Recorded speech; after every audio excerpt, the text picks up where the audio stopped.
The spring. Lena first met Daniel Drayton. The world was still warm with promise. She had just turned 23 and worked as a part-time librarian in a small Georgia town where gossip traveled faster than the creek behind the chapel. She liked quiet things, well-ordered shelves, pressed flowers between old pages, and the company of novels that told stories gentler than the life she'd known. After losing both her parents in a car accident at 19, Lena had learned to carry grief like a private weight, one that made her eyes older than her face. Daniel wasn't like most men who walked into that library. He was tall, but not towering, kind in a way that didn't feel performative. He asked for books with sincerity, listened when Lena recommended Faulkner or Welty, and didn't laugh when she said she preferred endings that left you aching a little. He came in every Thursday without fail and returned his books early, clean, uncreased, as if stories mattered to him too. He came from the Drayton family, old money, sprawling land, and an estate that stretched behind black iron gates west of town. The Draytons were well known, not for generosity, but for power. People did business with them. They kept to themselves, attended the Baptist church in rigid rows, and rarely married outside their circles. So when Daniel began courting Lena, eyebrows lifted and tongues whispered. But Daniel didn't care. "My father won't like it," he told her one night on the riverbank, "but he's never liked much of anything." His mother, Edith Drayton, was the quieter force. Sharp, behind the eyes, always watching, never warm. Still, Daniel insisted on bringing Lena home. He believed that time would soften them, that love would prevail, as young men often do. Their wedding was small, elegant. Daniel insisted they marry under the magnolia tree on the southern end of the estate, away from the formality his mother preferred. The town came out for it, some with genuine goodwill, others out of morbid curiosity. Lena wore a hand-sewn dress, soft cream with lace at the sleeves. She held her late mother's Bible in one hand, Daniel's in the other. For a while, life held. They lived in the guest wing of the Drayton estate, a grand space that still somehow felt like a hotel room Lena had overstayed. Daniel worked in his family's agricultural investment firm, but kept a separate account for their own life, their own plans. They spoke often of moving, starting a smaller farm, something manageable where they could raise a family.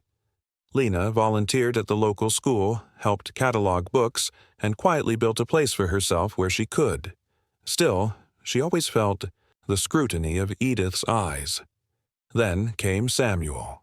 Sam, as Daniel insisted they call him, after his grandfather. Born on a warm April night, Sam came into the world after 24 hours of difficult labor. Lena wept when she held him, partly from pain, mostly from relief, and entirely from love. Daniel never left her side. For the first few months, there was peace. But babies shift the balance of family politics. With Daniel spending more time with the baby and less time at the firm, tensions began to build.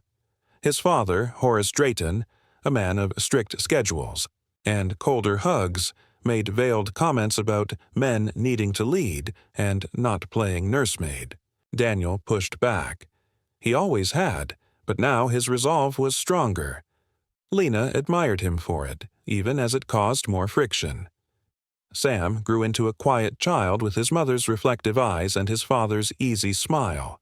He loved books early, often curling into Lena's lap during thunderstorms with picture books and questions about the world.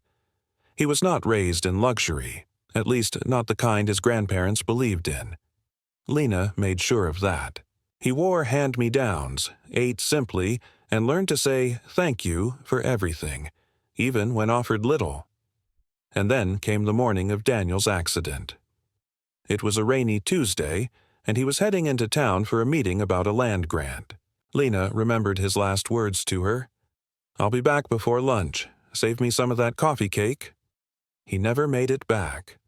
A truck driver lost control on the bend near Lambert Creek. The police said Daniel likely died on impact. Lena, didn't remember the hours that followed, only that the world sounded like it was underwater and her knees gave way before she'd even heard the full sentence. The funeral was a blur of black umbrellas and hollow condolences. Edith cried, but her tears were strangely silent, a performance Lena couldn't entirely believe. Horace stood like stone. The Drayton name now sat heavier on all of them, like an heirloom no one wanted to touch. In the weeks after Daniel's death, the coldness began to show. First, in small things. Meals no longer sent to Lena's room, Edith's growing impatience with Sam's toddler noises, Horace asking about returning to her own people, as if Lena had somewhere else to go.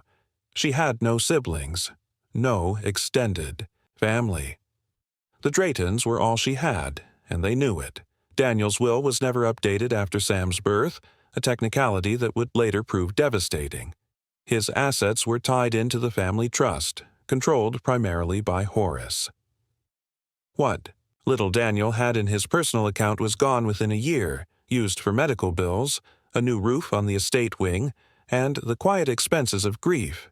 Lena tried to make herself useful, offered to tutor children, manage the estate's correspondence, even cook, but every offer was met with polite deflection. Rest, Edith would say, with a smile that held no warmth. We'll take care of things. By the time Sam was 6, Lena was treated more like a tolerated tenant than a daughter-in-law. She wasn't invited to family decisions. She was discouraged from attending church with them. When guests visited, she was conveniently asked to stay in her wing. Sam noticed, even if he couldn't articulate it. He began clinging to her at night, whispering, "Don't let them take me." It broke her heart, especially because some days she feared they just might. Still, Lena stayed. Not for lack of courage, but because she had nowhere else to go. She kept hoping that the Draytons would come around, that Sam's presence would soften them, that perhaps, one day, they'd see her not as an outsider, but as someone who once loved their son with her whole heart. But years passed, and the walls only closed in further. When Sam started school, Edith insisted on sending him to a private academy an hour away. Lena objected, wanted him close, wanted to walk him to school, pack his lunches, but she was overruled. "You're not thinking about his future," Horace said curtly. "That's the problem with girls like you. Girls like her." Lena never forgot those words. Every now and then, Lena would hear Daniel's voice in her mind, gentle, firm.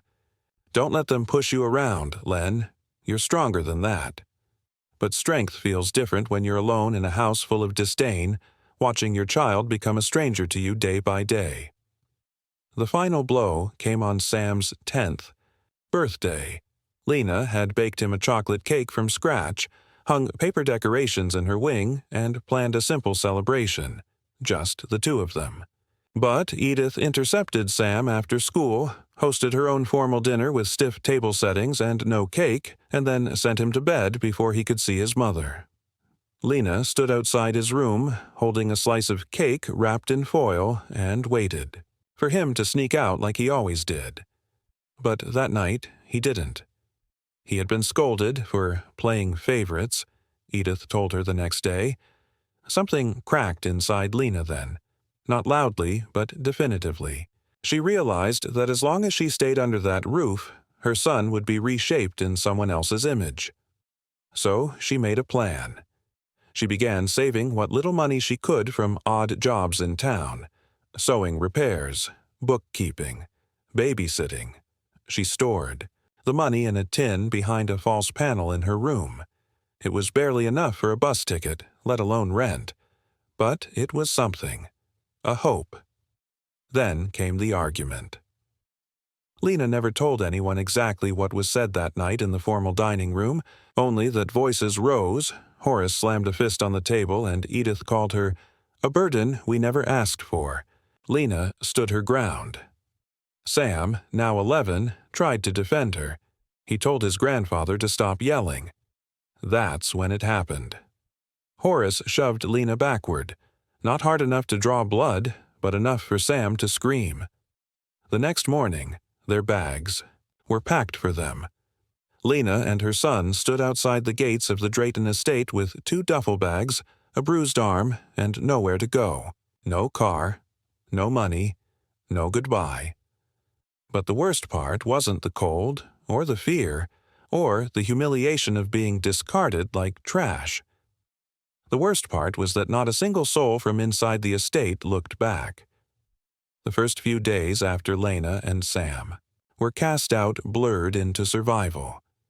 They spent 2 nights in the back room of a shuttered laundromat, then a week inside a church fellowship hall where Father Harland, an aging priest who still remembered Lena's mother's name, quietly offered them warmth, soup, and silence without asking questions. Lena didn't sleep much during that week. She lay on the thin cot beside her son, listening to his breath, feeling the tremble in his fingers each time he dreamed of home. But home had shifted, hadn't it? What used to be a house with manicured lawns and winding driveways had become a memory wrapped in cruelty. Sam no longer asked about his grandparents. Lena didn't correct him when he referred to the Draytons as them. She didn't want him to forget, but she needed him to survive. When the fellowship hall became needed for church functions, Father Harland quietly arranged for Lena and Sam to stay in an old trailer behind his cousin's property on the edge of town. It wasn't much, tin roof, mildew on the corners, no, hot water, but it had a lock, and it was theirs. Lena swept the floor twice a day. Sam helped her tape up the broken window. Each night, Lena told him bedtime stories, making up tales about brave little boys who found their way through dark forests. Sam listened with wide eyes, nodding when she ended each story the same way. And then the boy found something better than a castle. He found peace. Peace, Sam would whisper, as if it were a spell. But peace didn't come easily. They lived off food stamps and the kindness of strangers. Lena worked at a local diner during the day, bussing tables for minimum wage. On weekends, she took shifts at the library again, her old refuge, now her only constant. She cataloged books, organized shelves, and told herself it was temporary, that things would improve, that something, anything, had to give. Sam was enrolled in public school. The adjustment was jarring. After years of private tutors and gated campuses, he was now just another boy in hand-me-down shoes and a lunchbox packed with store-brand crackers. At first, he didn't talk much. He sat alone, eyes lowered, but never complained. Then, one afternoon, Lena came home from the diner to find a note in his handwriting pinned to the door. "I made a friend. His name is Cole. He has 2 moms. He says it's okay if families are different." Lena cried when she read it. Not loud, just a single tear released in relief. Still, things were fragile. The trailer was not safe in bad weather. When the rains came, the roof leaked. The heater sputtered out during a cold snap in October, and Sam developed a cough that lingered for weeks. Lena walked to the nearest clinic, over 3 miles away, and begged for a free diagnosis. They gave her samples of cough syrup and a pamphlet about local shelters. But Lena refused to return to shelters. Not with Sam. She couldn't risk being separated. She couldn't bear the way staff sometimes looked at her, like she was reckless, for having nowhere to go, for trying to raise a child alone. Still, she pressed forward. Her hands blistered from double shifts, her back ached from sleeping upright when the cot gave out. But she endured, for Sam. Always for Sam. And then came the day he asked about his father. It was a chilly afternoon in November. The sun had begun its descent when Sam sat at the plastic table in their trailer, pencil tapping against his notebook. "Mom," he asked, "what was Dad really like?" Lena froze. She had waited for this, feared it, prepared and unprepared all the same. "He was kind," she began, sitting across from him. "Funny, when he wanted to be. He used to tell me the same joke every Saturday morning just to see if I'd laugh again." "What was it?" She smiled faintly. "What did the librarian say to the loud book?" I don't know. You're overdue for some silence." She chuckled softly. "Your father thought that was hilarious." Sam didn't laugh right away, but he smiled, wide and real. Then he said, "Do you think he'd be proud of us?" Lena blinked. The question hit harder than any insult Edith Drayton had ever flung at her. "Yes," she whispered. "I think he'd be proud we didn't give up." From that night on, Sam began writing about his father. Little stories, made-up adventures where Daniel was a space captain or a mountain guide or a detective who always found the truth. Lena didn't correct the fantasy. She let her son dream. But word of their situation eventually trickled through the town. In small southern towns, people pretend they're minding their business, but they know everything. Some were kind.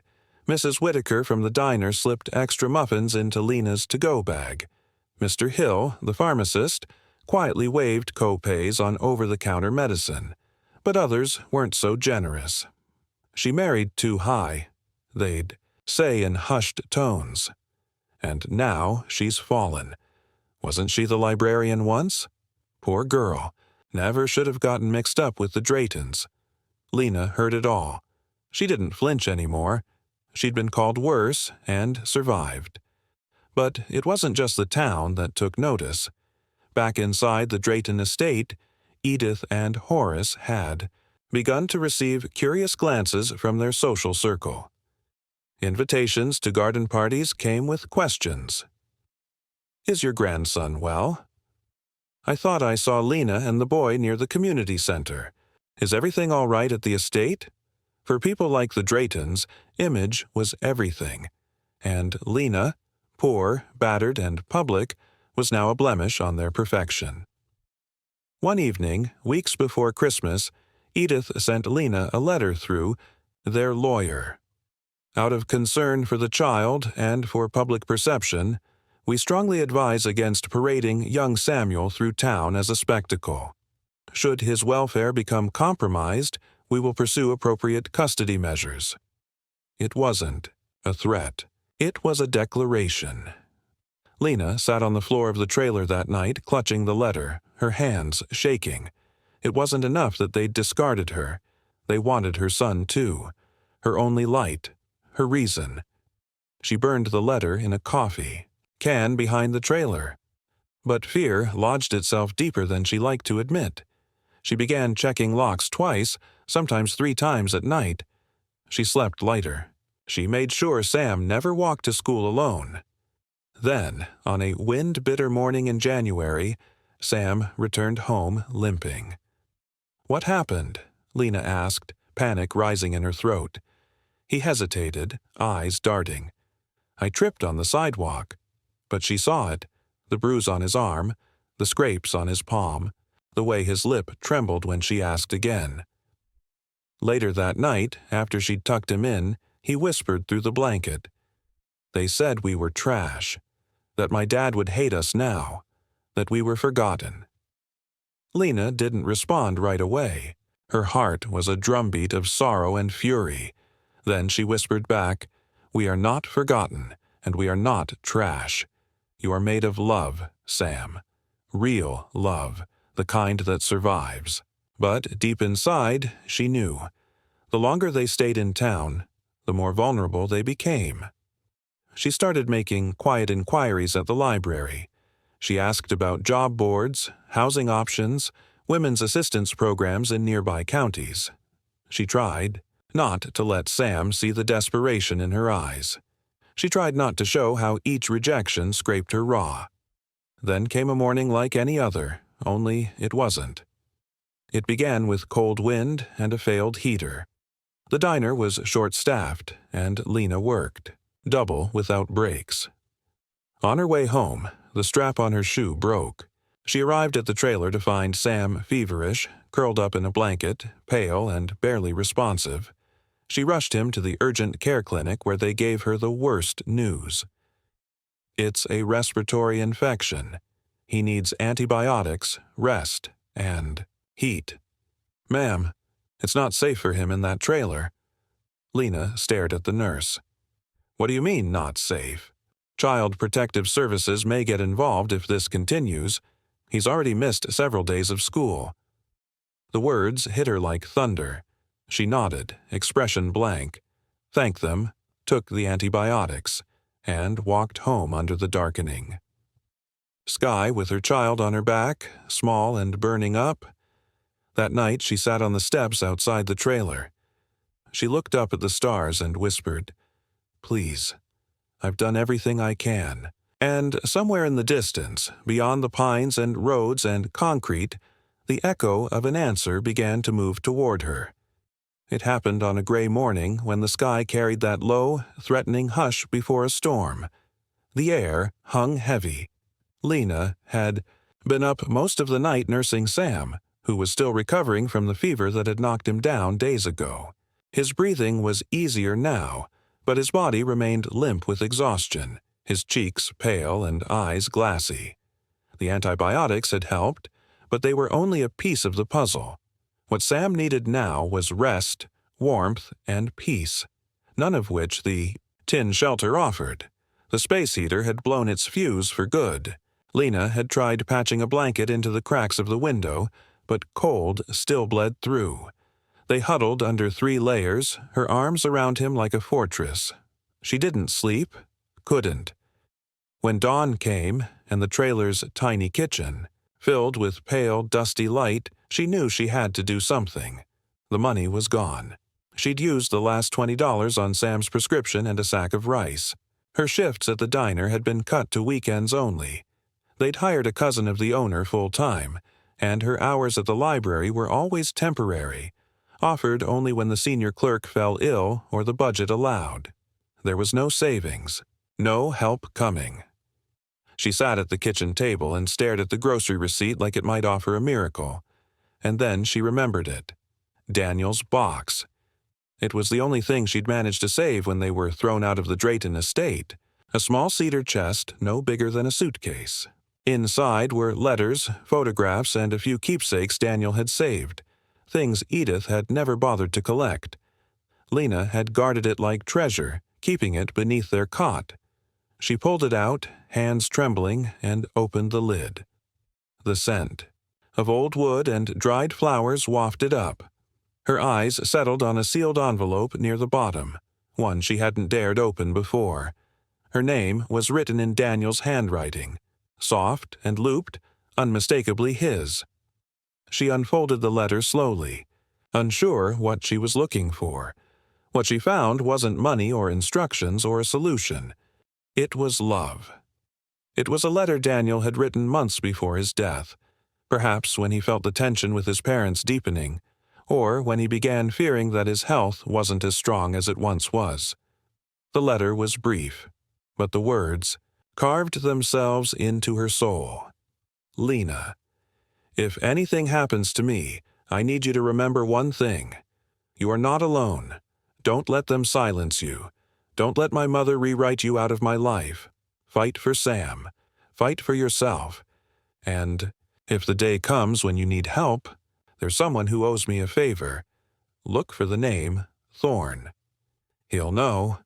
Lena stared at the signature. Her breath caught in her throat. She hadn't seen the name before. Daniel had never mentioned it. But the way he'd underlined, the word favor made her pause. Thorne. She tucked the letter into her coat pocket. She didn't know where to begin looking for this man, or even if he still lived. But the fact that Daniel had thought ahead had left her this sliver of hope. It was enough to make her stand a little taller. That afternoon, Sam was still too weak to be left alone. Lena called in a favor from an elderly neighbor, Mrs. Crenshaw, who'd occasionally dropped off soup or old books for Sam to read. She was kind, mostly quiet, and seemed to understand the kind of poverty that didn't need explaining. "Just for an hour?" Lena asked softly. "I need to try something." Mrs. Crenshaw nodded. "Go."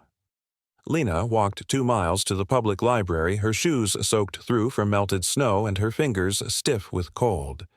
She used one of the community computers to search for the name Thorne alongside Georgia and Drayton.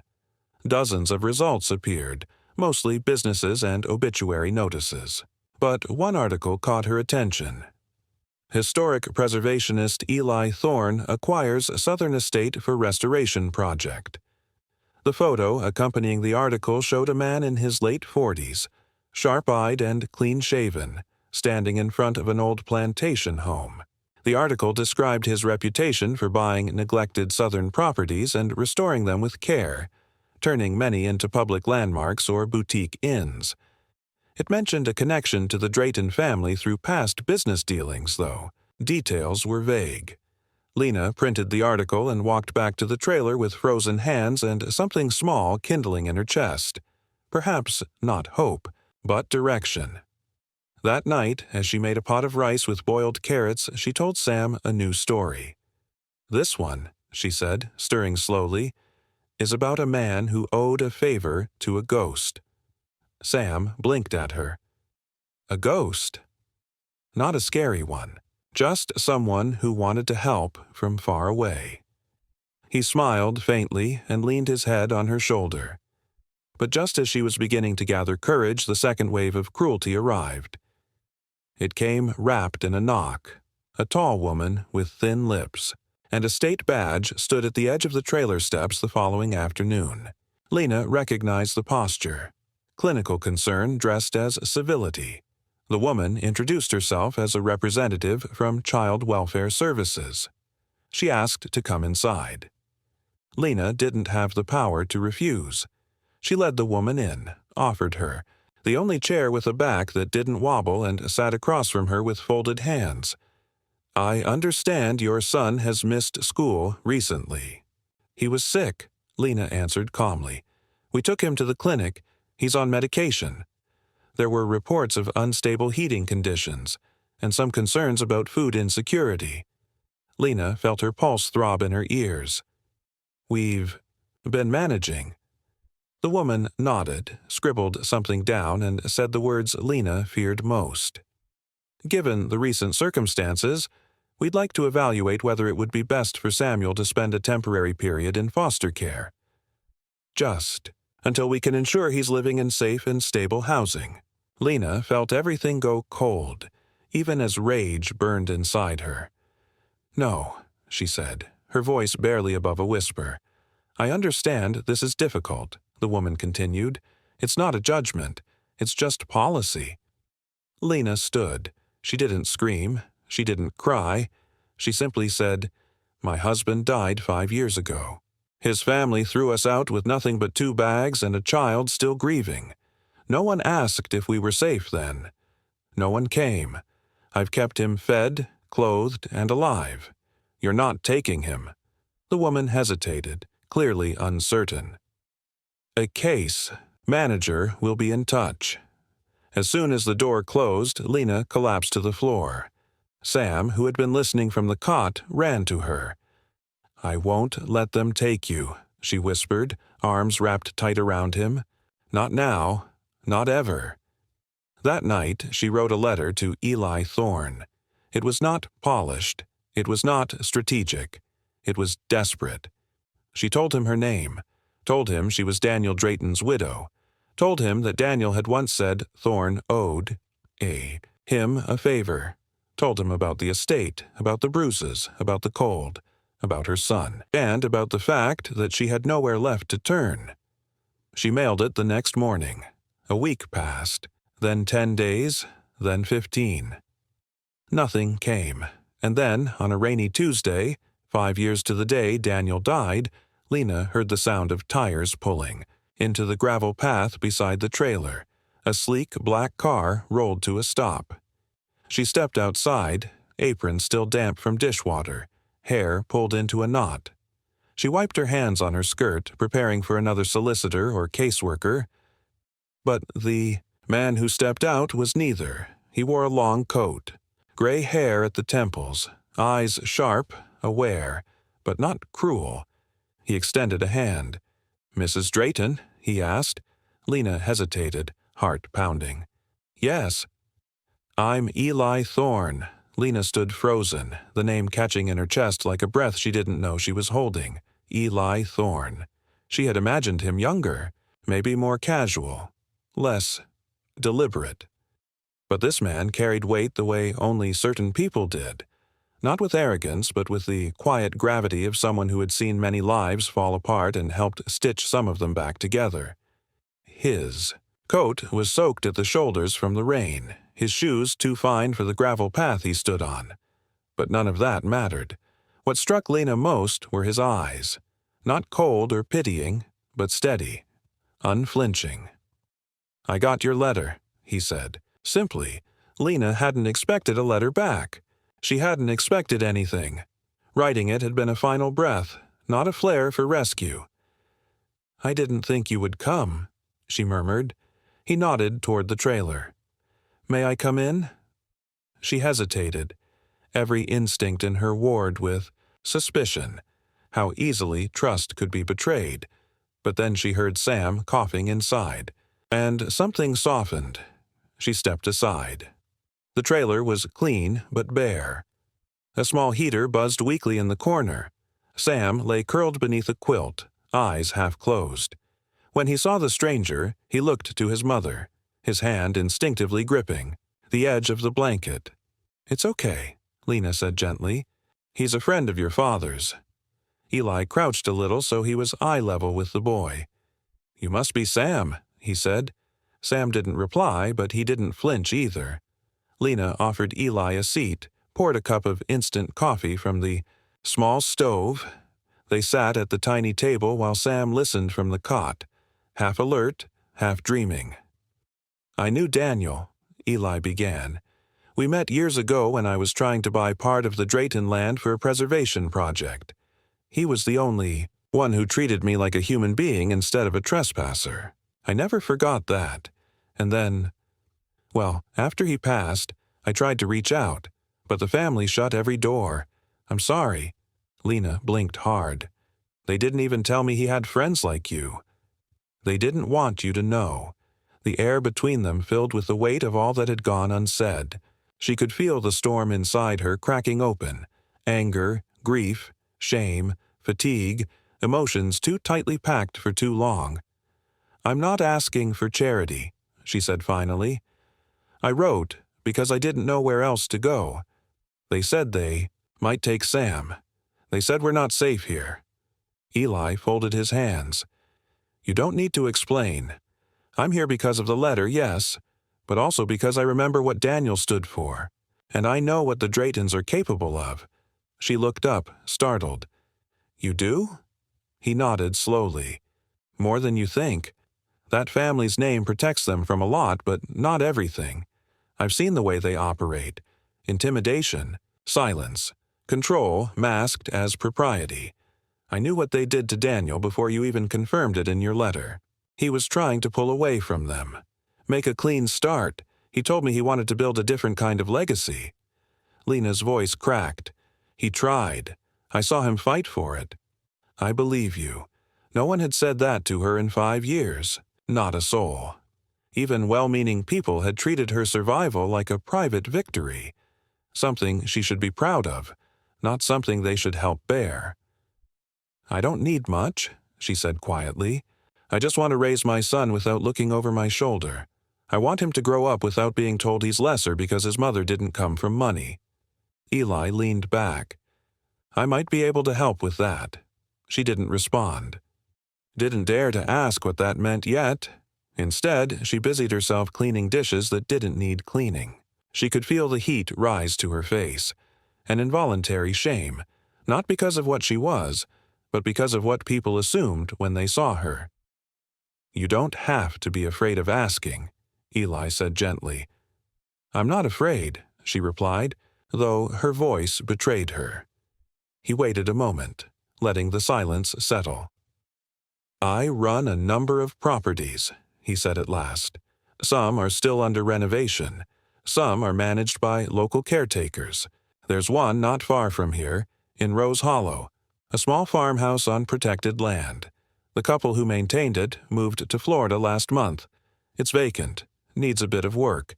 I need someone to keep an eye on it, coordinate the repairs, maintain the grounds. Modest salary, housing included." Lena stopped moving. You're offering me a job?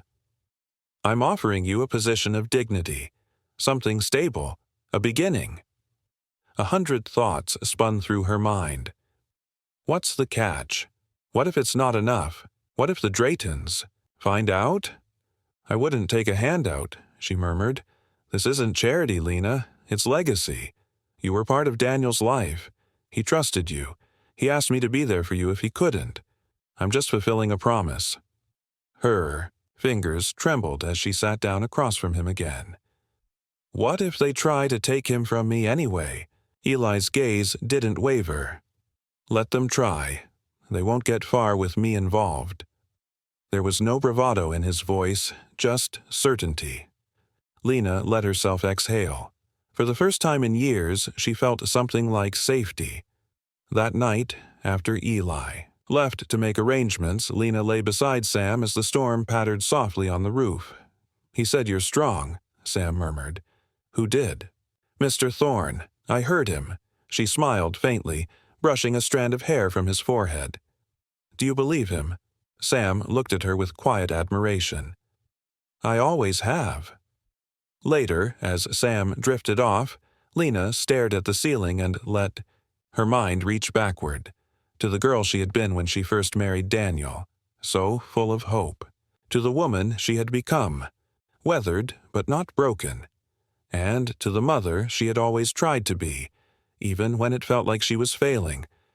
She remembered the soft days in the library, the dreams she once had of teaching literature, the way Daniel used to rest his chin on her shoulder while she read aloud. She remembered what it felt like to be seen. She hadn't lost that woman. Not really.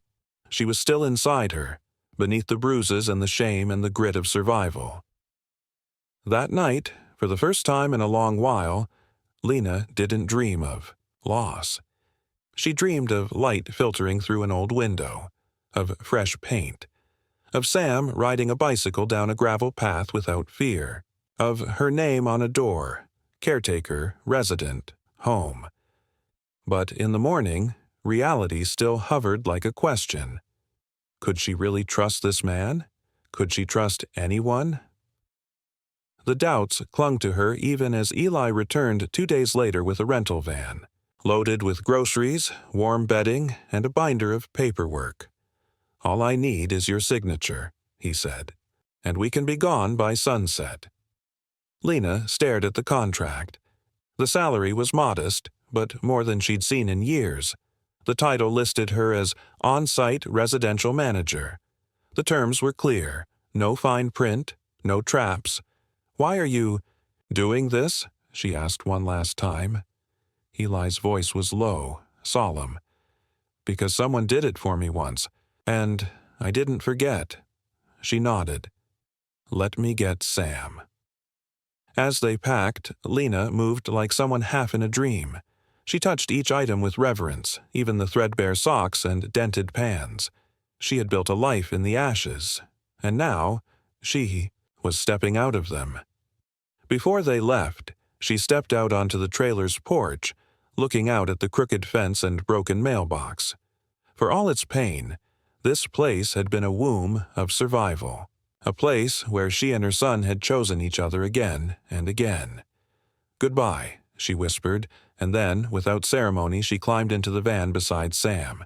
He held her hand the whole way. They didn't speak. They didn't need to. 2 hours.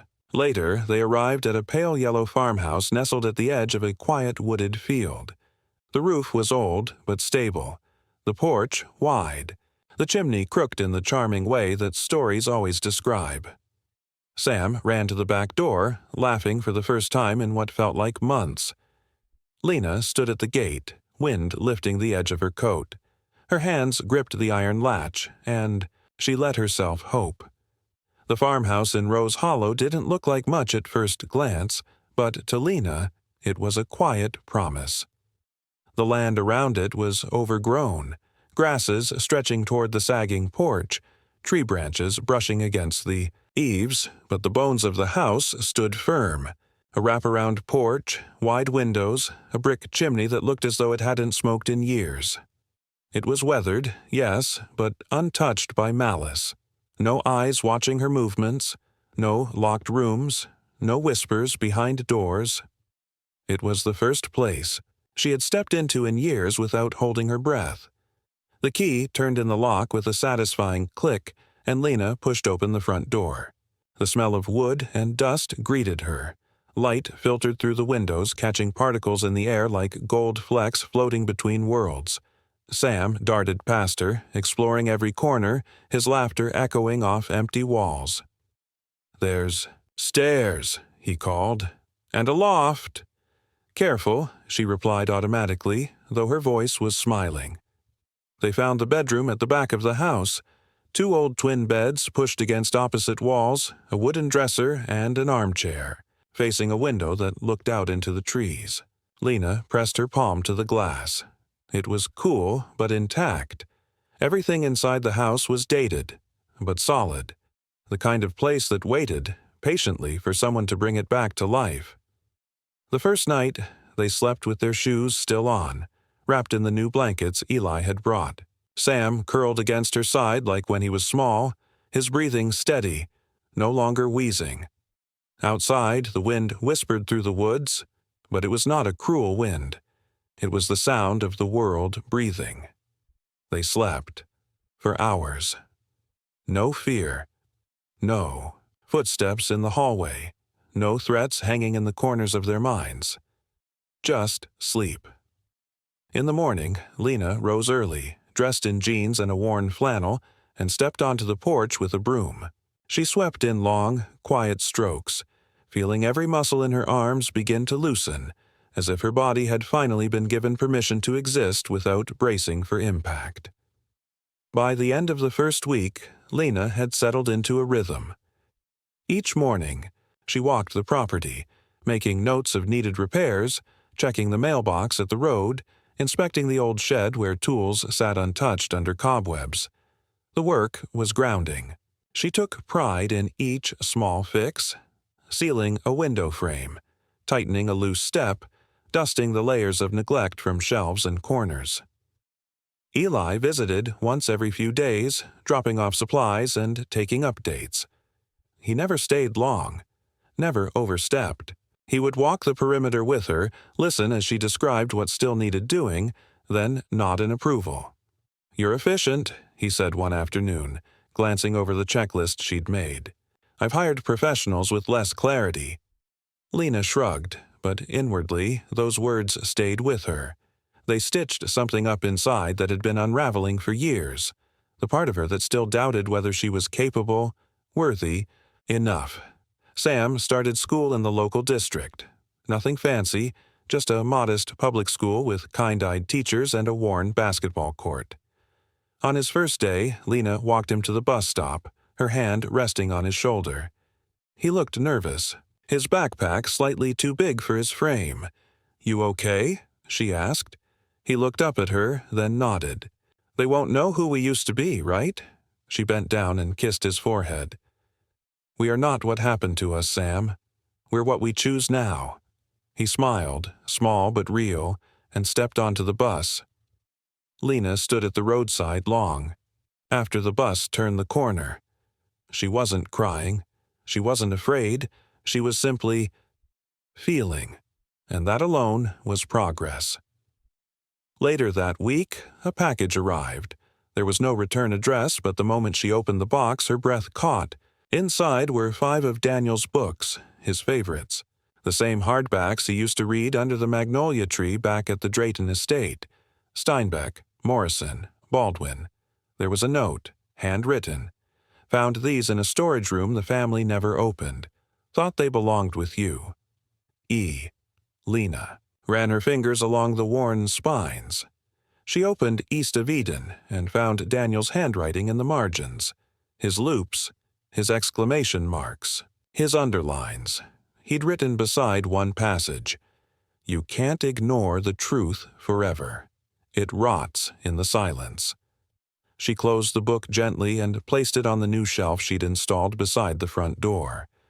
That night, she read from it, aloud to Sam as he lay in bed. He listened with wide eyes and questions, many of which Lena didn't know how to answer, but she loved that he asked.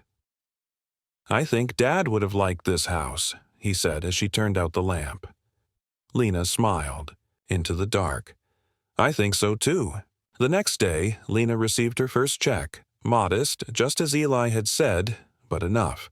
Enough to buy groceries without counting every coin, enough to pay for new shoes for Sam, enough to consider the idea of possibility, and that's when she knew what she needed to do next. She returned to the local library in Rose Hollow, not to work, not yet, but to volunteer. Just 3 hours a week, helping catalog a new donation of children's books. The head librarian, a woman named Miss Ruth Odom, welcomed her without question. Within a week, Lena was helping organize story time and quietly correcting the Dewey. Decimal misplacements on the lower shelves. "Ever considered getting certified?" Ruth asked one afternoon. Lena blinked. "Certified? As a librarian, you've got the heart for it, and the eye." No one had spoken to her like that in years, with belief, with respect. "I used to dream of that once," Lena said softly. "Well," Ruth said with a smile, "dreams don't have expiration dates." It wasn't a promise, but it was a door, and Lena was finally ready to walk through them again. At home, she began keeping a journal, not about the past, but about the present, the things she was grateful for, the things she was still afraid of, the things she hoped, for Sam, the dreams she'd buried. Each page was a map of healing. Sam, too, began changing. He started making friends, inviting them over to the farmhouse to ride bikes and play in the field behind the house. One Saturday, he and a boy named Luke built a fort from broken branches and old blankets. They invited Lena out to see it, and she pretended it was a castle. Later that night, Sam sat at the kitchen table, chewing on a pencil. "Mom," he said thoughtfully, "what does it mean when people say someone's got their spark back?" Lena tilted her head.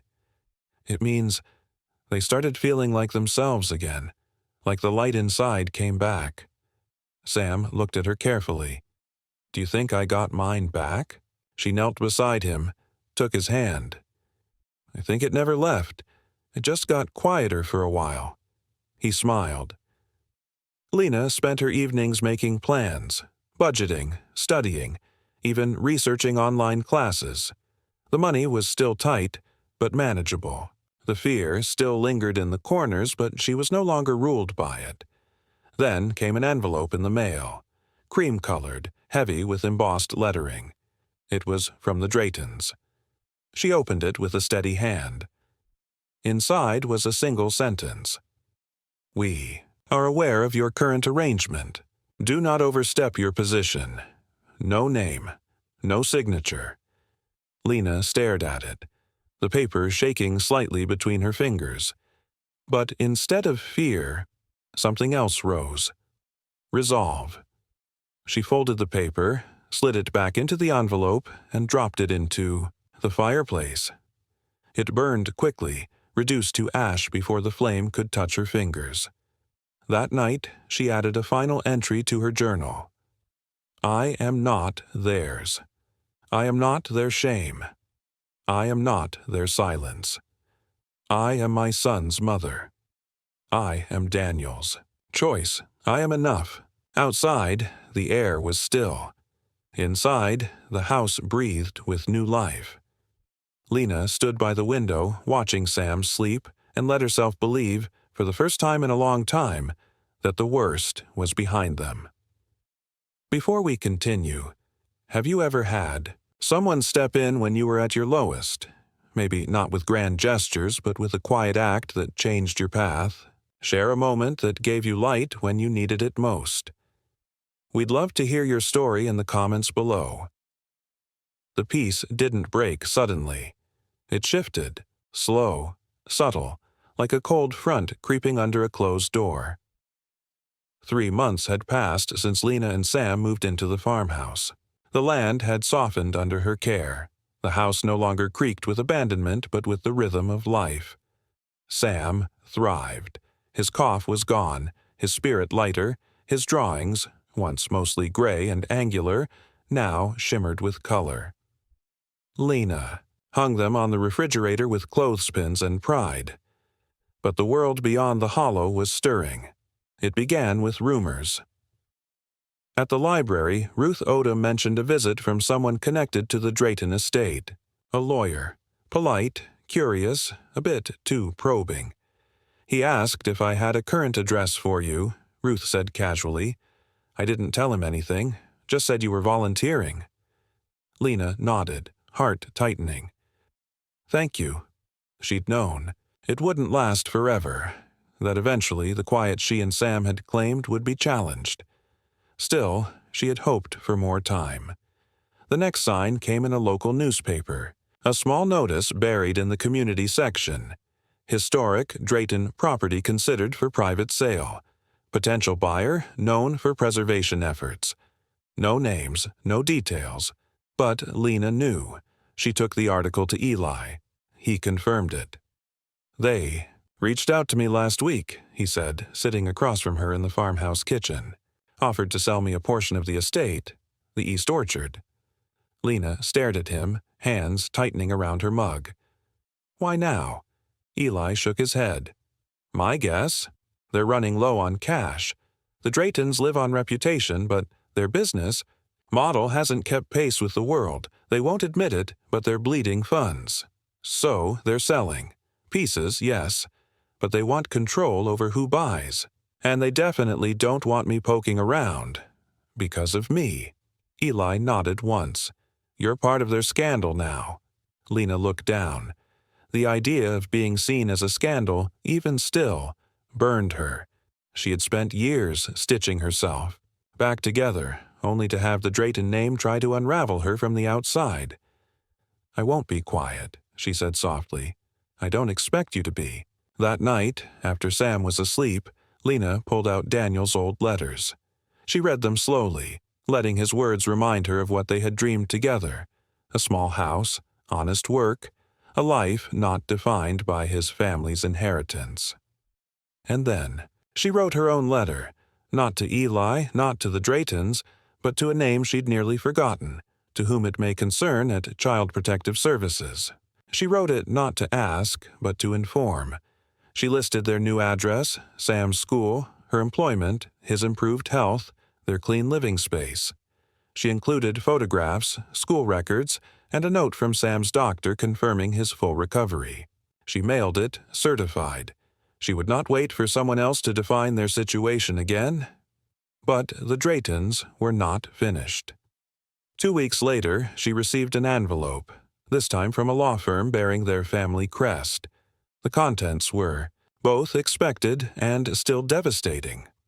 Notice of formal custody inquiry. Petition to evaluate placement of minor child, Samuel Drayton, due to concerns of unfit living environment. There was no claim of abuse, no specific accusation, just a subtle surgical attack on her right to raise her own child. Lena sat on the porch steps, reading the letter as her hands trembled. The sun had just begun to fall behind the trees, casting long shadows across the yard. Sam was playing in the back, building a dam in the creek. He laughed when he fell into the water. She didn't answer when he called to her. She was frozen, but not broken. She brought the letter to Eli. They're playing the long game, he said, jaw tense. They know they don't have a legal case, so they're building a narrative. Slow erosion. If they can't take Sam by force, they'll make you look unstable, unfit. Can they win? If it stays in private court? Possibly. Their influence runs deep in this county. Lena swallowed hard. What do I do? Eli paused. Fight back, but not alone. Within a week, Lena had a lawyer, one of Eli's recommendations, a quiet but relentless woman named Marianne Cobb. She specialized in family law, particularly cases involving power imbalance.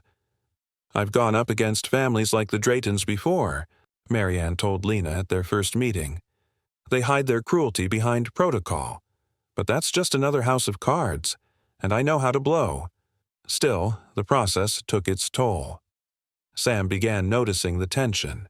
He asked more questions, grew quieter at night. One afternoon he came home from school with his fists clenched, his eyes shining with unshed tears. "What happened?" Lena asked gently. "My teacher said she saw something in the paper. About me. About you." Lena felt her heart sink. "They called you unstable," Sam whispered. "Said maybe you weren't fit to take care of me." Lena knelt beside him, her hands cupping his face. "Listen to me," she said, her voice low and steady. "You are the reason I get up every day. You are the reason I didn't give up. And there is no court, no article, no name in stone that will ever take you from me. Do you understand?" He nodded slowly. Then he hugged her. Hard. The following week, Marianne filed a counter-motion. She cited Lena's employment record, Sam's, health improvements, character references from the school, the clinic, and even the librarian.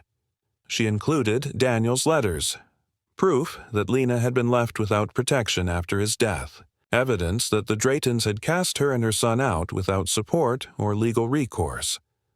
The motion rattled the Draytons. Suddenly, their silence turned to whispers.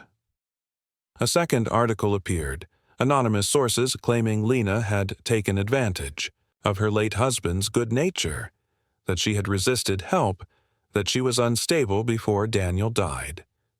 Lena didn't cry. She didn't scream. Instead, she kept living. She painted the porch railings, attended every one of Sam's basketball games, took on a paid role at the library when Ruth retired early. Her schedule filled, not with chaos, but with purpose. One afternoon, while sorting books, she came across a passage in a novel she once loved but had forgotten. "The world will try to edit your story. Your job is to keep writing it anyway." She copied it into her journal that night. Still, not all wounds stayed hidden. One evening, as she tucked Sam in, he asked quietly, "Will you have to fight for me forever?" Lena paused. The question pierced deeper than any accusation from a court. "I hope not," she whispered. "But if I do, I will." He nodded, then reached under his pillow and pulled out something folded, his own drawing. It showed their house, bright yellow, a tall woman at the porch, a boy on the swing, and words in a child's scrawl, "This is home, you can't take it." She placed it on the fridge beside the others. That week, Marianne called with unexpected news. "They're backing down," she said. "Not officially, but the pressure's mounting on them. The court has no basis to proceed. You've built too strong a life." Lena didn't speak. She simply closed her eyes. "You did it," Marianne added. "You made a case they couldn't tear down." But Lena knew the truth. She hadn't done it alone. That weekend, she hosted a small dinner at the farmhouse. She invited Marianne, Eli, Ruth, and a few of Sam's friends with their parents. Nothing fancy, just homemade chicken stew, cornbread, and sweet tea served in mismatched mugs. As the sun set and the porch filled with soft conversation and laughter, Lena stepped inside for a moment and stood in the kitchen alone. She looked at the photo of Daniel, now framed on the mantel. His eyes held that same quiet spark she'd fallen in love with. Honest, kind, strong. "I kept my promise," she whispered. "I kept him safe." And then she smiled. Not because the fight was over, but because she had won back something the Draytons never understood, a life defined not by wealth or legacy, but by love, by resolve, by the unshakable strength of a mother who refused to vanish. Spring arrived like a sigh of relief. After months of tension and legal shadows, the air felt warmer, the days longer, and Lena could feel her own body returning to her.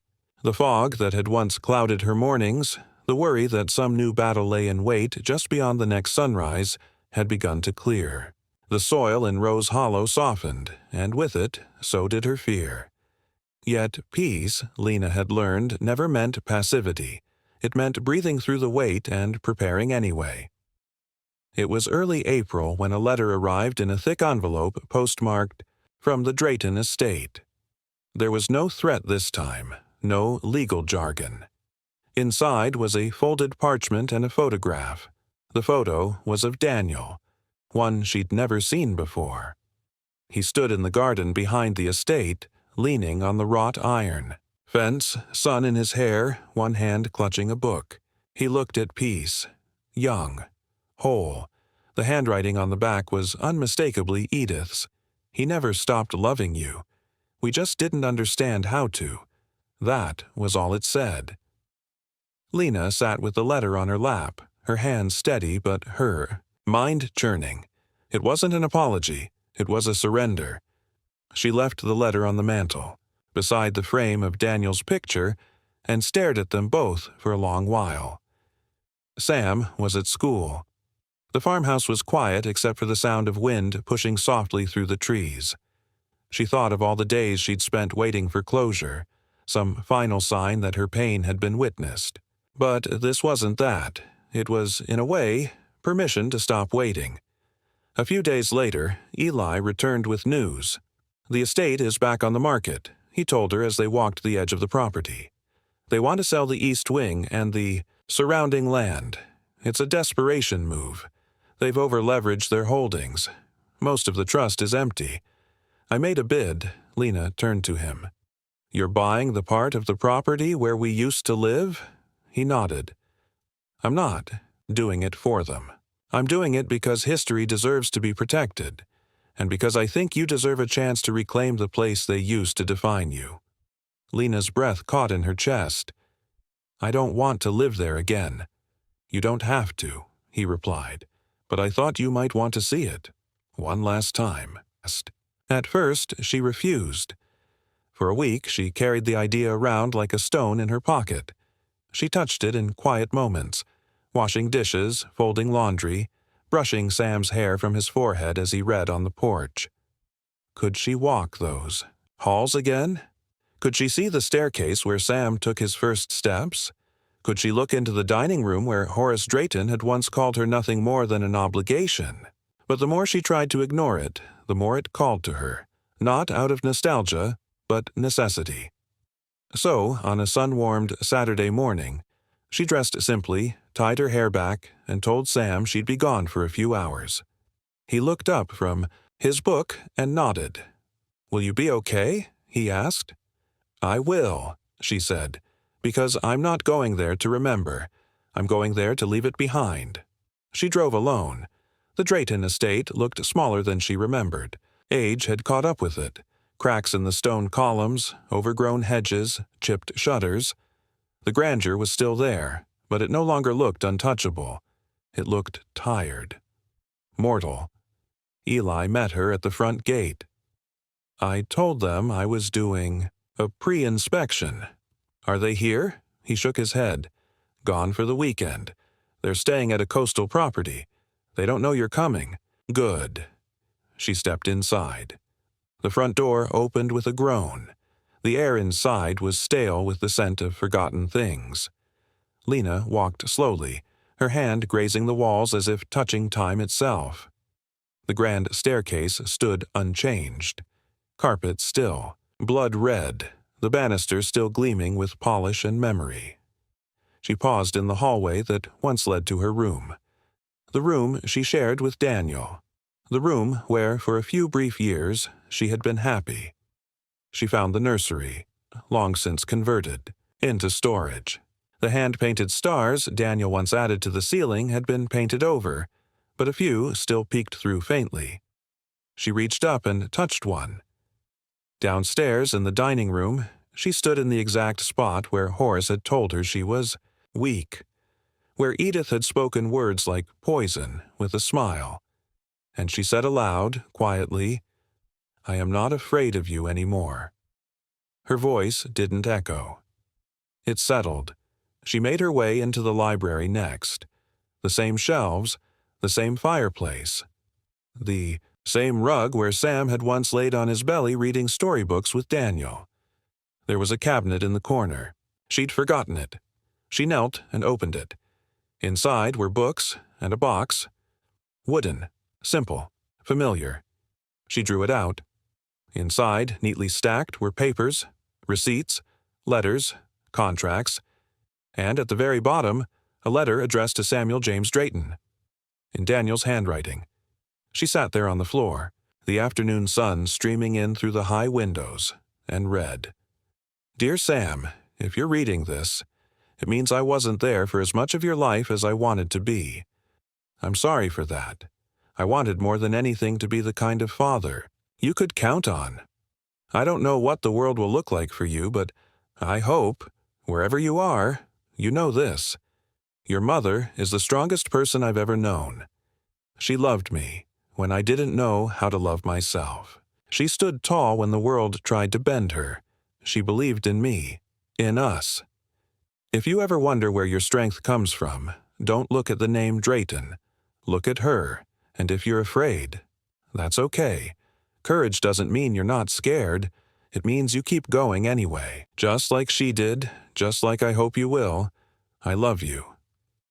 Dad." Lena held the letter to her chest. She didn't weep. She let the words move through her like balm, like fire, like truth. When she stood, it was with new strength in her spine. Left the house with the letter, the box, and nothing else.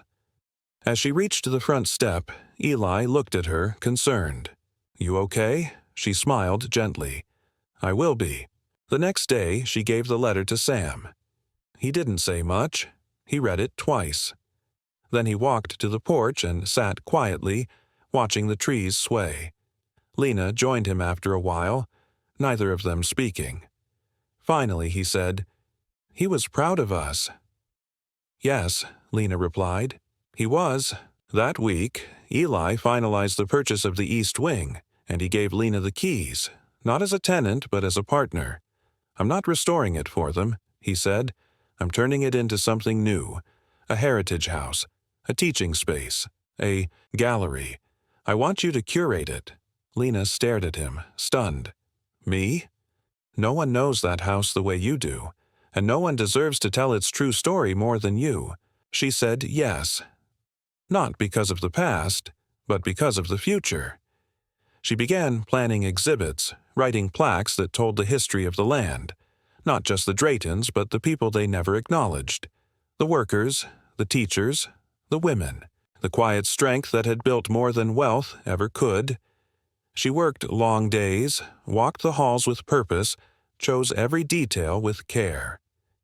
It became a story of reclamation, and one morning, Sam walked into the exhibit and pointed to a small brass plate near the main entrance. In honor of Lena Grace Drayton, caretaker, survivor, builder of new homes. He touched it lightly, then said, "It should be bigger." She laughed, then pulled him close. "No," she whispered. "It's exactly right." The Heritage House opened on a warm June afternoon beneath a sky so blue it seemed to hum. Locals came in steady trickles, curious at first, unsure of what to expect. Many had heard whispers, some about the property being sold, others about that widow girl and how she'd somehow made her way back. But when they stepped through the restored doors and into the newly christened Drayton Hollow Center for Local History, what they found was not scandal or spectacle. They found truth. The walls told stories through framed photographs and artifacts. The land deeds handwritten by sharecroppers whose hands built the fences. The forgotten correspondences of midwives, field workers, teachers, and servants. People whose lives had once brushed against the grand halls of Drayton House and left. No visible trace. Until now. And at the center of it all, in a simple glass case near the main staircase, sat a copy of Daniel's letter to Sam. Visitors stood still when they read it. Some wept, some nodded quietly and walked on. But most lingered. Because it was the kind of letter that peeled back every layer of pride and silence and reminded people of what really mattered. Legacy. Not in land, not in marble busts or names etched in bronze, but in the people we protect. the voices we defend, the truths we refuse to bury. Lena stood in the back of the room that first day, her hands folded, dressed simply in linen slacks and a soft blue blouse. She didn't need to be at the center. She didn't need to be thanked. She only needed to witness. She watched Sam, now 12, taller, stronger, his face losing its boyish roundness, walk visitors through the exhibit on weekends. He spoke clearly, proudly, pointing to his father's books and explaining how his mother had once lived in the wing that now held the gallery's reading room. "She made it through," he said once to a group of children on a field trip. "Even when no one wanted her to." Lena turned away, blinking fast. That evening, as they sat on the porch watching fireflies begin to rise from the grass, Sam asked the question that had hung between them since the court battle ended. "Do you think they'll ever say sorry?" Lena didn't answer right away. "I don't know," she finally said, "but I don't need it anymore." Sam nodded, then said, "I don't either." A week later, a letter arrived, this one handwritten and signed. "Lena, I see now what I never allowed myself to admit. You loved him more purely than any of us ever could. I do not ask forgiveness. I only ask that you allow the past to remain in the past. Edith." It was a curious letter, not cruel, not warm, a gesture maybe, a peace offering laced with control. Lena folded it and tucked it away. Not to frame, not to respond, but to mark the end of something. She had already let go of the need for their approval. She had already become the kind of woman she used to pray she could be. Steady, wise, and whole, even in the broken places. The following month, Lena received an invitation to speak at a county event celebrating women in leadership. She hesitated at first. Public attention still made her nervous. But Eli encouraged her. "You've earned your voice," he said. "Use it." So she stood on a stage under a white canvas tent and told her story. Not in every painful detail, but in shape and truth. "I used to think strength was being able to stay quiet," she told the crowd, "to endure, to survive without complaint. But I've learned that real strength is something else. It's walking away when staying means losing yourself. It's asking for help even when pride begs you not to. And it's standing up for your child when every power around you wants you to kneel." There was silence when she finished, then a standing ovation. Not because she had conquered something loud and obvious, but because she had risen from something so quiet and cruel. Many in that audience had known it themselves.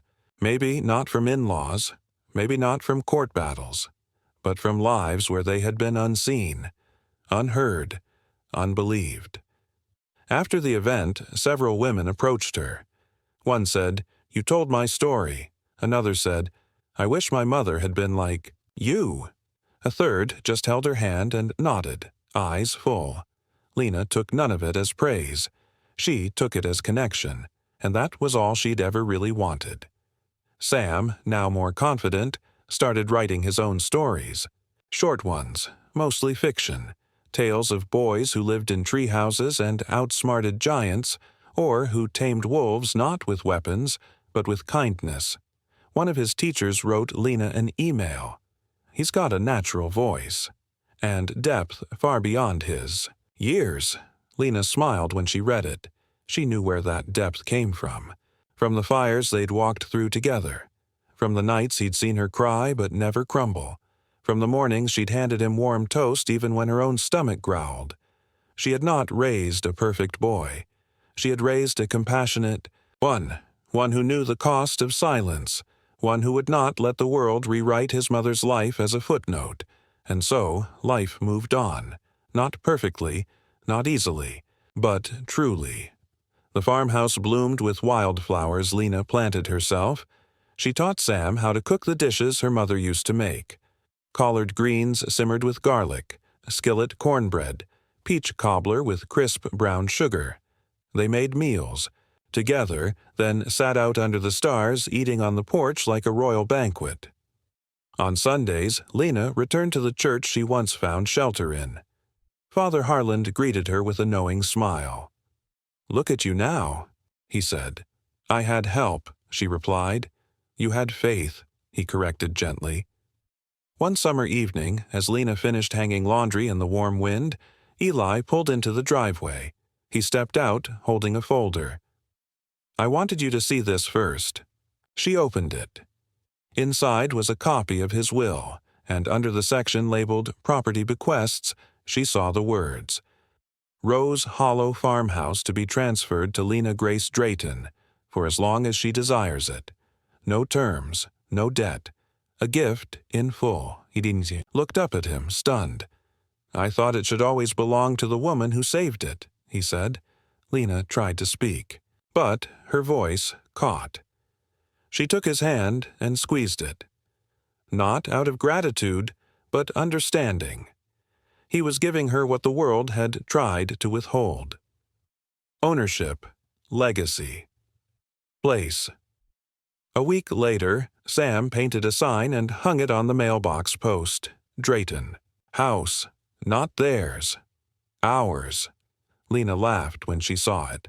Not because it was irreverent, but because it was true. That fall, she walked Sam to school on his first day of 8th grade. He was taller than her now by an inch, still growing, still dreaming, still hers. Before he entered the school gates, he turned back and said, "You were right." "About what?" "We found something better than a castle."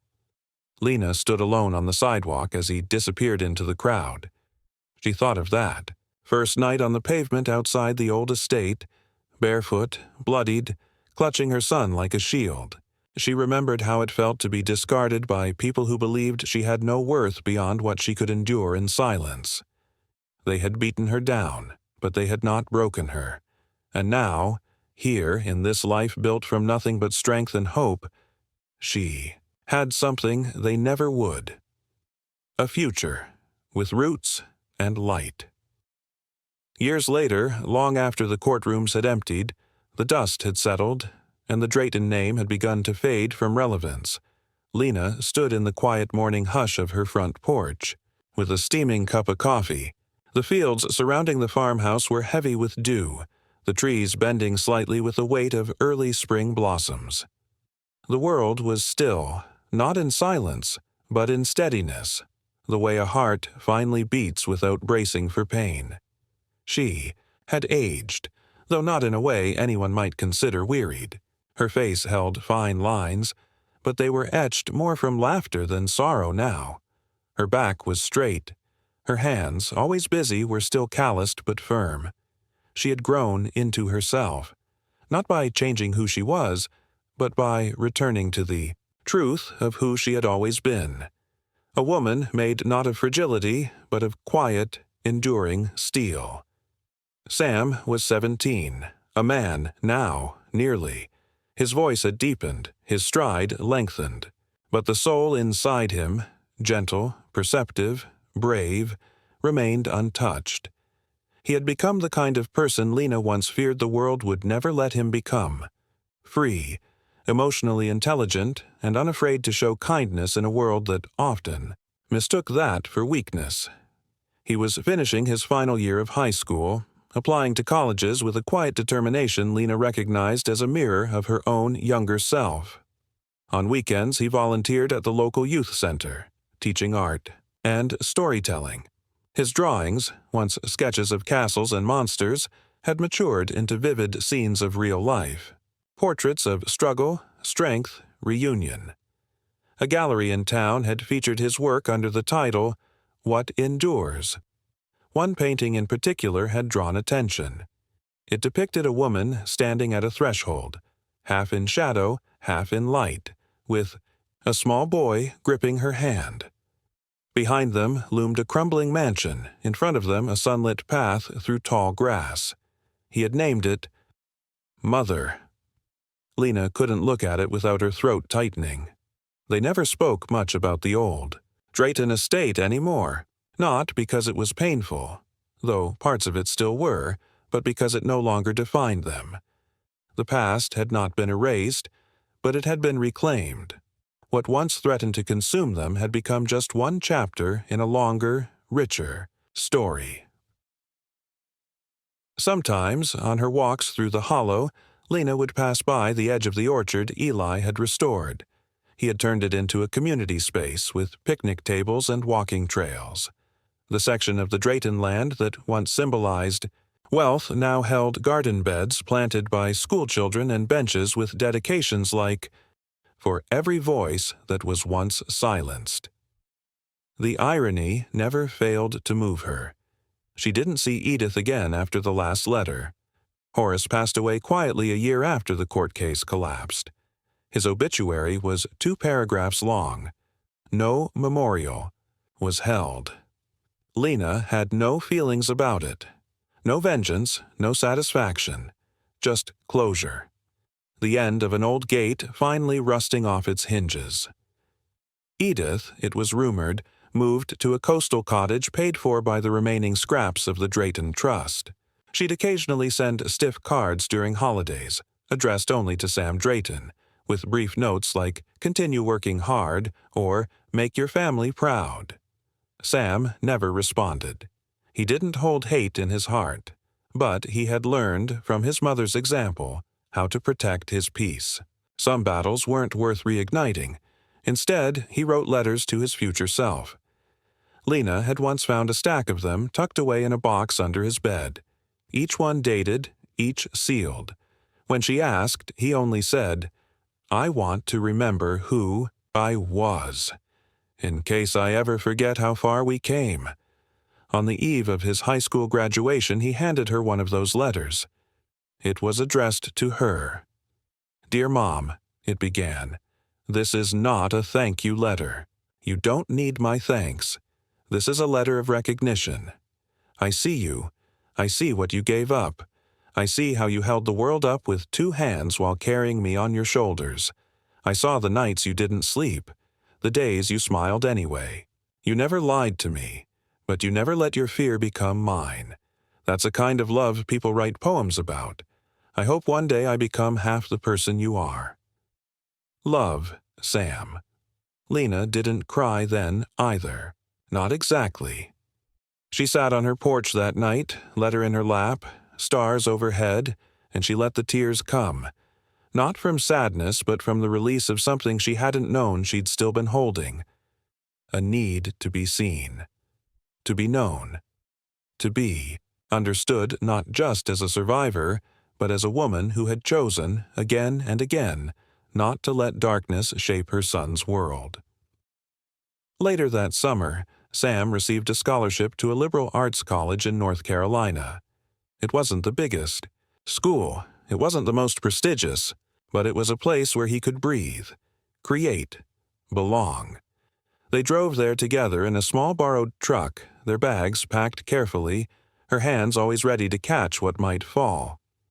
As they unpacked in the dorm room, books first, then framed photos, then sketch pads. Sam turned to her and said, "You know, I don't think I'd ever have gotten here if you hadn't stood up to them." Lena paused, tucking a blanket over the corner of the bed.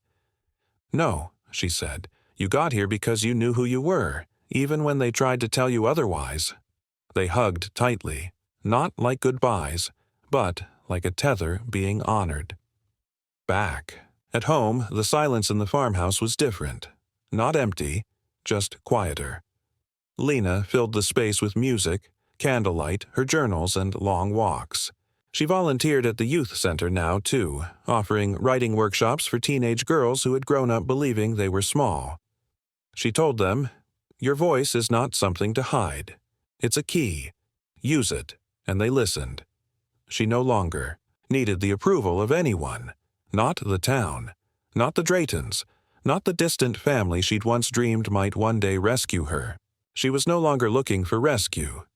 She was looking forward. Her mornings were sacred. Coffee. Porch. Quiet breath. Sometimes she wrote letters to her younger self. Once she wrote, "You're not too soft. You're not too loud. You're not a mistake. Your gentleness is not weakness. Your silence will not save you. Speak. Love. Leave when you must. You are worth the storm. And she believed it. Fully. The past no longer held her in place. It followed her, yes, but like a shadow behind a light. Present, but powerless. She still passed by the old Drayton gate sometimes. Overgrown now. Ivy climbing the stone pillars. She never lingered. She didn't need to. That place, once a monument, to her humiliation, had lost its hold. She had built something truer, stronger. Hers. What would you say to your younger self now, after all these years? Would you offer forgiveness? A warning? A hand? Share it in the comments below. Your story, your scars, your strength, they matter more than you know. The morning Eli Thorne passed away, the sky over Rose Hollow was a shade of gray so gentle it felt like morning had come quietly, without fanfare. Lena heard the news from the clerk at the post office, a kind woman named April who'd never stopped marveling at how much the old farmhouse had changed. Mr. Thorne's assistant called earlier, April said. They're closing his files. He left your name with the executor. Lena didn't speak. She only nodded, folded the package she came to collect under her arm, and walked back to the car with her thoughts curling like steam in the cool morning air. Eli had been more than a benefactor. He'd been a witness to her story, a man who didn't fix her life but offered her the key to a door she could open on her own. He never asked to be honored. He never inserted himself into the chapters she was meant to write. He had simply stood there, steady, in a world where most people looked the other way. A week later, Lena received a letter from the executor of Eli's estate. It was brief and typed, but something about it made her hands tremble. Per Mr. Thorne's final. Wishes, the title to the Rose Hollow property, house and land, is hereby transferred to Lena Grace Drayton, with no debt, lien, or encumbrance. Additionally, he has established a small fund to be used at your discretion for community engagement, preservation, and education. He named it the Grace Fund. She stared at the words for a long time. The Grace Fund. Named not for a legal term, but for her, for who she had become. She walked the fields that evening with bare feet, the ground warm beneath her soles. The horizon glowed golden, and the trees swayed in a kind rhythm. The same land she'd once walked as a woman, uncertain. Of tomorrow, she now walked as someone anchored to today. Her life no longer felt borrowed. It was rooted. She passed under the old oak by the garden where Sam had once drawn up his first plans for a tree house. It had never been built. There wasn't money or time then. But now, maybe it was time. The very next morning, she called the local carpenter, Mr. Hollis, and told him what she wanted. Something sturdy, she said, but also something that feels like freedom. He knew exactly what she meant. Over the next 2 months, the treehouse took shape. Wooden slats, rope ladder, a window that caught the sunrise just right. Sam, home for the summer before heading back to college, helped paint it. This was supposed to be mine, he said, smiling. But I think it's for someone else now. For everyone else, Lena replied. They named it Thorne's Perch. Not a shrine, not a monument, but a small place where children from the community could climb up and dream. It became part of a larger initiative funded by the Grace Fund. After-school programs, storytelling hours, art walks through the orchard trails, gardening lessons. Lena didn't oversee it all alone. She hired and collaborated, delegated, and trusted. But her hand was present in everything, quietly guiding. She was no longer just a mother, or a widow, or a survivor. She was a builder of place, of people and legacy. One September evening, as dusk settled like a shawl over the hollow, Lena sat in the treehouse with a small group of neighborhood girls. They were no older than 10, knees scraped, ponytails frizzing in the humidity, faces alight with curiosity. "Why did you name it after Mr. Thorne?" one girl asked. Lena smiled, looking out the little window where fireflies were beginning to blink. "Because he gave me a ladder," she said. "Not to rescue me, just so I could climb out on my own." Another girl asked, "Were you scared?" "Every day," Lena replied, "but I did it anyway." And then she told them a story. Not the whole truth, not yet, but a story of a woman who had once been cast out and found her way back. A story about a boy who learned to stand tall. A story about silence that was broken and strength that was found not in shouting, but in refusing to disappear. When the girls descended the ladder, chattering and laughing, Lena stayed behind. Alone. Now, in the quiet, she pulled a small envelope from her pocket, a letter she had written weeks earlier. To Daniel. She hadn't known what to say at first. What do you write to the dead when the living has taken so long to heal? But eventually, the words had come. Dear Daniel, I used to wonder if you would be proud of me, if the woman I became after you were gone would seem familiar to you. But now I don't wonder. I know. You chose me, not because I was strong, but because you saw something in me I didn't know how to see yet. You gave me love. You gave me Sam. And when the world turned its back on us, you left behind a whisper, a reminder that I was not alone. I carried that whisper like a torch, through the dark, through the doubt, and now I carry it like light.